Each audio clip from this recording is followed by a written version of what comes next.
Perkenalkan, nama saya Nicholas Martin Bramanda Sianturi dengan NIM 23010121140258 dari kelompok 6 Statistika. Perkenalkan, saya Najwa Maulaya Ilham dari Peternakan D dengan NIM 230101240276.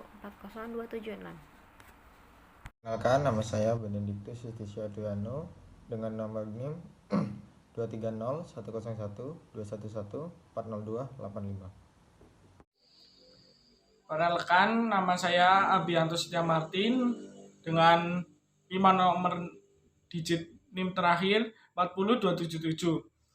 Perkenalkan, nama saya Muhammad Anjar Rismawan dengan NIM 23010121140228. Masuk ke latar belakang.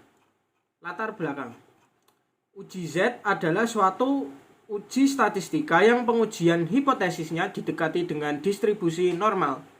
Menurut teori limit terpusat, data dengan ukuran sampel yang besar akan berdistribusi normal.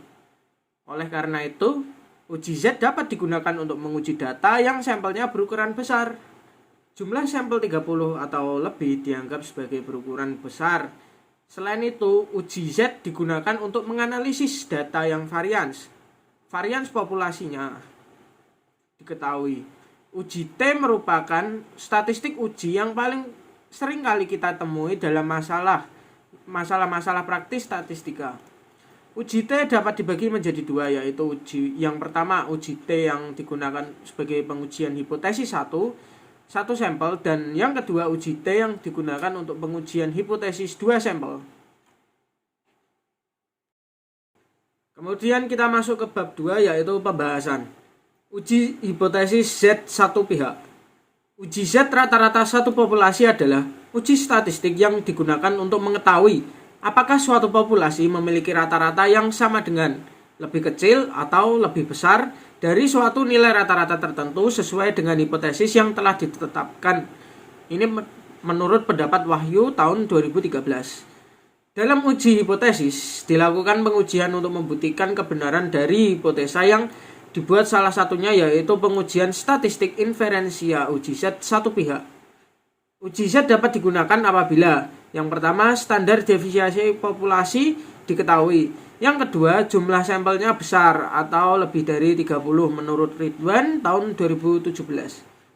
Dalam pengujian statistik uji Z, prinsip prosedur pengujian yang digunakan sama dengan uji T, yang berbeda hanya di rumusnya, yaitu menurut Nasution tahun 2017. Rumus dari uji Z satu pihak adalah sebagai berikut.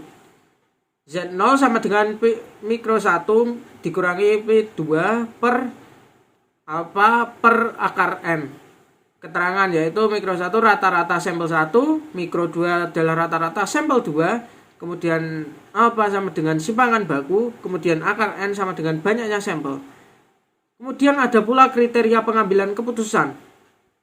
Yang pertama, Z hitungan kurang dari Z tabel, maka H0 diterima. Kemudian Z hitungan lebih dari sama dengan Z tabel, maka H0 ditolak alias menerima H1.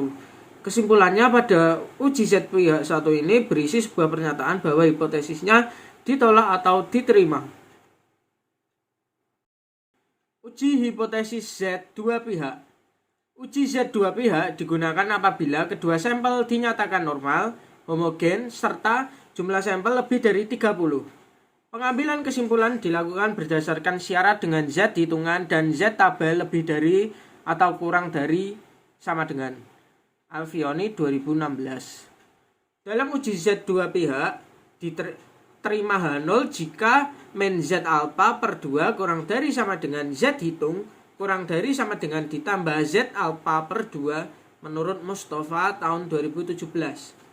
Untuk rumus analisnya yaitu sebagai berikut, di mana terdapat keterangan X sama dengan rata-rata yang diambil oleh peneliti, mikro 0 sama dengan rata-rata yang dinyatakan oleh pihak lembaga, kemudian P sama dengan simpangan baku, N sama dengan banyaknya sampel.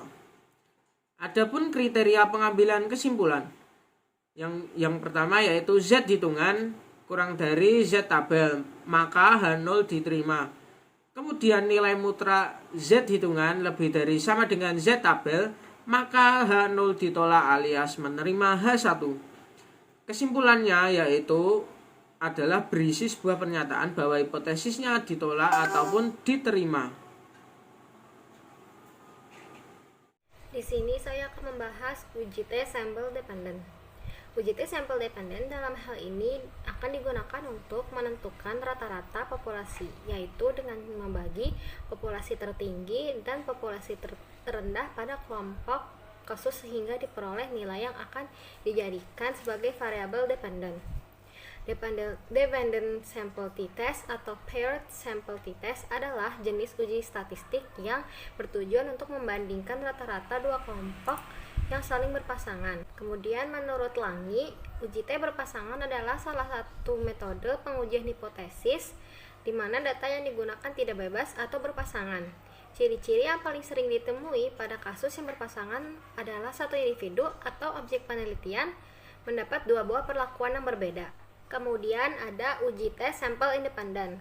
Ini merupakan uji statistik parametrik yang membandingkan dua kelompok independen untuk menentukan apakah ada bukti bahwa rata-rata populasi secara statistik signifikan berbeda. Tabel pengujian disebut tabel T-student. Uji T2 sampel independen atau bebas adalah metode yang digunakan untuk menguji kesamaan rata-rata dari dua populasi yang bersifat independen, di mana peneliti tidak memiliki informasi mengenai ragam populasi. Uji T untuk sampel independen merupakan prosedur uji T untuk sampel bebas dan dengan membandingkan rata-rata dua kelompok kasus.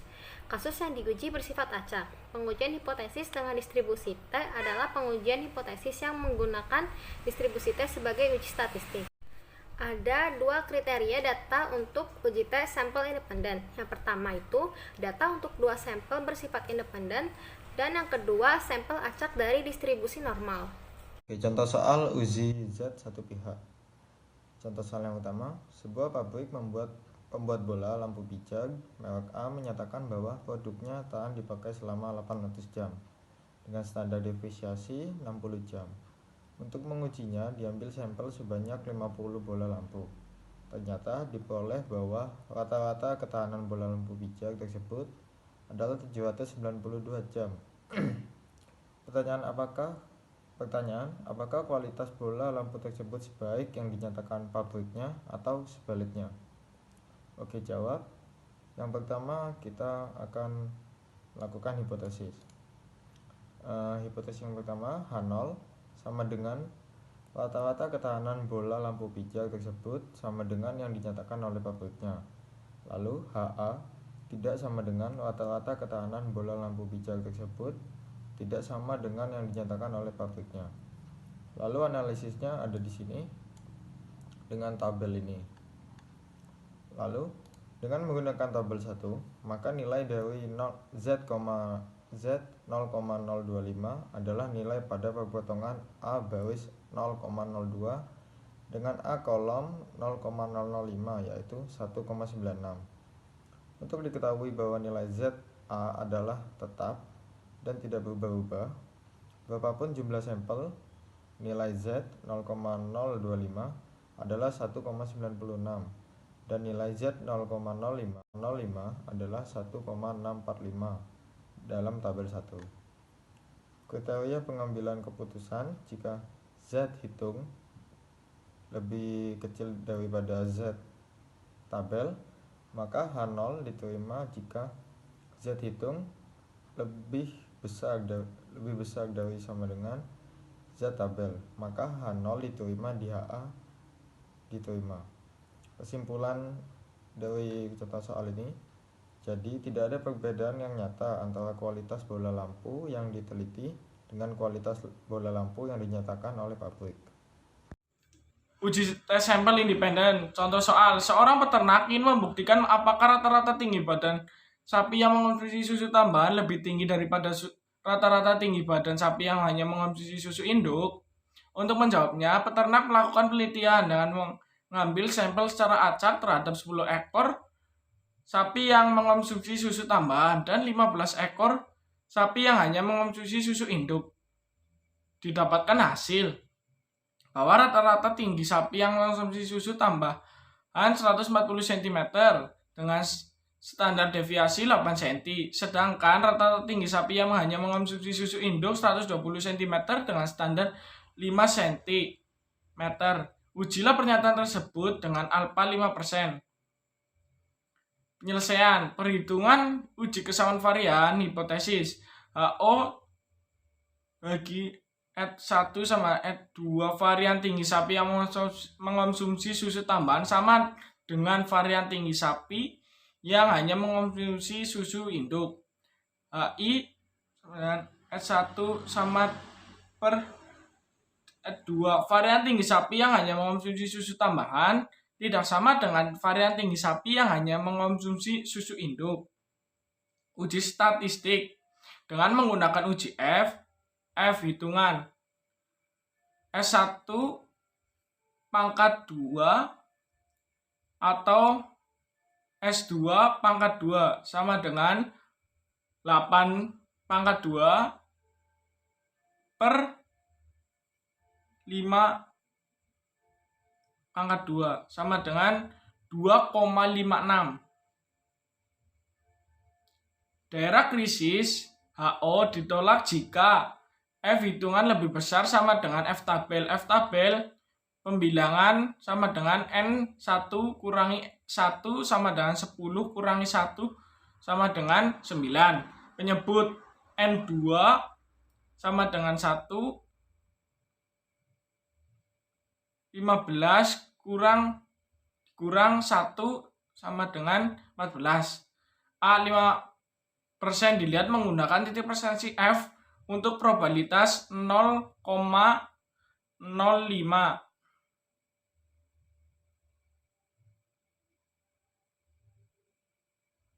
F tabel 2,65. Di sini keputusan HO diterima karena F hitungannya lebih kecil daripada F tabel, maka akan dilanjutkan dengan uji independen dengan asumsi varian sama. Perhitungan uji independen dengan asumsi varian sama. Hipotesis HO sama dengan U1 U2 rata tinggi sapi yang mengonsumsi susu tambahan sama dengan rata-rata tinggi sapi yang hanya mengonsumsi susu induk. HI bagi U1 sama dengan U2 rata-rata tinggi sapi yang mengonsumsi susu tambahan tidak sama dengan rata-rata tinggi sapi yang hanya mengonsumsi susu induk. Uji statistik menentukan SP. SP kurung N1 kurang 1 tutup kurung S1 pangkat 2 plus kurung buka N2 kurangi 1 kurung tutup S2 pangkat 2 per N1 plus N2 kurang 2. SP ada di sini. Hasil 926 per 23 sama dengan 40,3. Menentukan T sama dengan ada di sini. Hasil T 7,33. Daerah krisis HO ditolak jika T hitungan lebih besar sama dengan T tabel. T tabel N total kurangi K. T tabel sama dengan kurung buka 10 plus 15 kurung tutup kurang 2 sama dengan 23. A 5% per 2 sama dengan 0,025. T tabel 2,068. Jadi sini keputusan HO ditolak 7,33 lebih besar dari T tabel 2,068.